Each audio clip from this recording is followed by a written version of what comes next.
ভারতবর্ষের প্রধানমন্ত্রী নরেন্দ্র মোদী আর কত নির্লজ্জ হবেন? বাংলাকে 1,98,000 কোটি টাকা পাওনা থাকা সত্ত্বেও বঞ্চনা করে চলেছেন। গ্রামীণ সড়ক যোজনা থেকে বাংলাকে বঞ্চনা করেছেন। আবাস যোজনার টাকাও দিচ্ছেন না। তারপরেও যখন দেখছেন যে বাংলার মানুষ বিজেপিকে ভোট দিচ্ছেন না, তখন আপনি বাংলা ভাষায় কথা বললে তাদেরকে বাংলাদেশে বলে চিহ্নিত করে পুশব্যাক করার চেষ্টা করছেন।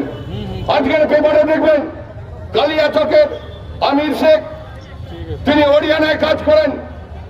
তার 4 দশক ধরে পরিচয়পত্র থাকা সত্ত্বেও, ব্রিটিশ আমলের 1941 সালের জমির দলিল দেখানো সত্ত্বেও 2 মাস ডিটেনশন ক্যাম্প আটকে রেখে জেসিবির মধ্যে বসিয়ে দিয়ে বসিরহাট সীমান্ত দিয়ে তাকে বাংলাদেশে পুশব্যাক করা হয়েছে।